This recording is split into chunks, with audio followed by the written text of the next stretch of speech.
Get on with this, that was absolutely fantastic. His life has changed tonight. Sean, you've changed it well for him. Iain!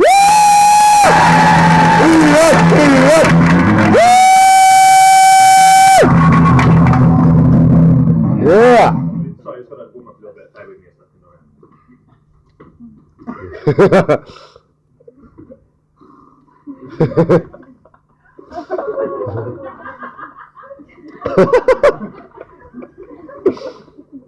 I went to a job interview last week.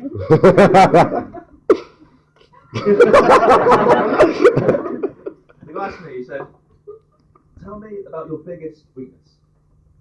So I thought for a minute, and I said, honesty. He gave me this funny look. I said, Iain, I don't think honesty is a weakness. So I said, I don't give a fuck what you think. Did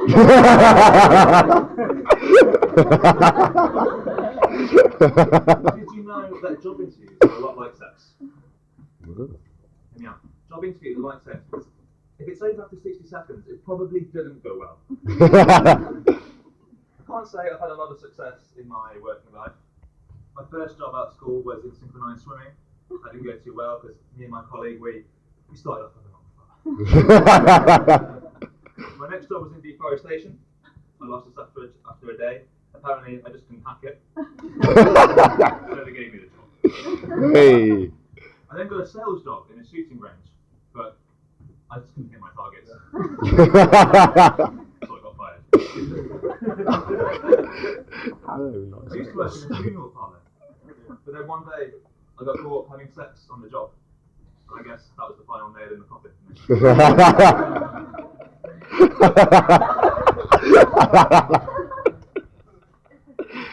I worked at Greg's for 6 months. That was actually a pretty sweet role. No, it's when I spent a year working in this massive shoe factory. That was when I really lost myself. After this experience, I decided to spend a few years unleashing my inner entrepreneur. My first business, I was selling stolen crockery, passing it off as my own. And it was alright, but if I'm honest, it wasn't really my cup of tea. I then thought about, maybe I could open a butcher shop in the local drug community. But I decided against it. The stakes were too high.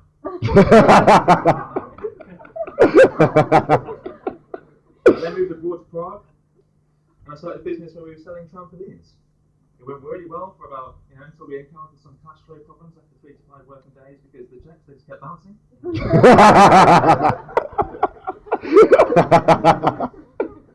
I then went to the North Pole and I was really excited to work as Santa's assistant. I thought, great, I get to deliver joy to children across the world.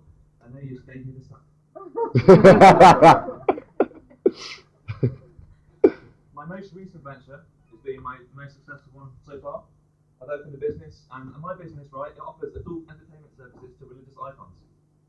It's going really well. The profits just keep on coming.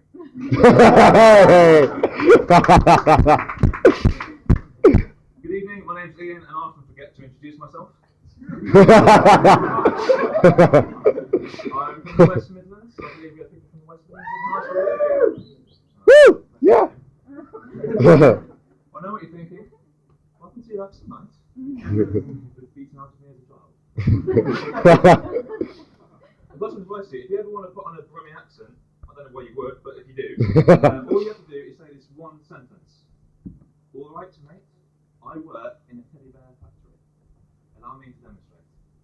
All right, mate. I work in a teddy bear factory. I tested all my jokes on the teddy bears. I had them in stitches. Has everyone seen the latest Christmas adverts this year?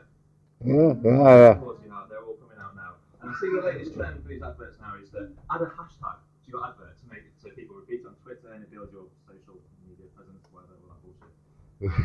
And, John Lewis did last year with hashtag Bear on the Hair, and this year they've gone with, was it hashtag Monty the sexually frustrated penguin. And I like to see Lidl have also been getting in on the app with hashtag Lidl surprises, but let's be honest, the only surprise you're getting from Lidl this Christmas is a row woodlouse in your Christmas wedding.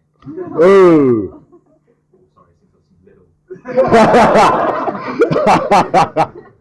There you go, the next food.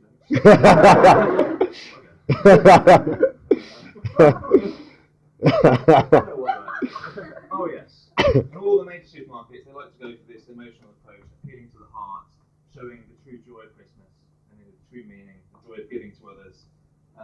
For example, you've got, so I mentioned Bear and Hare last year. You've got Sainsbury's doing a wonderful job with commemorating the First World War. But then there's Aldi. Aldi just don't give a fuck. They just show a shitload of people sitting around, eating themselves into a coma, because let's be honest, this is really what happens at Christmas. Yeah. Right? And I'd like to see more of this, more realism in TV adverts. And one example is the Sainsbury's one, where they said we tried to get a balance between the historic factual accuracy and making it appealing and believable to today's world. But if you're going to do that, why have you got England scoring against Germany in football? And the last advert I'd like to ask is Iceland with Peter Andre. If anyone hasn't seen this, this is where they go, someone sees Peter Andre saying, oh, it isn't. And then Peter Andre takes it out, Fraser, and says, oh, it is. And tells the cake. I'd like to see the realistic version of this one, where someone sees Peter Andre and says, it isn't. And your average ordinary working bloke walks past and says, it is, and nuts him in the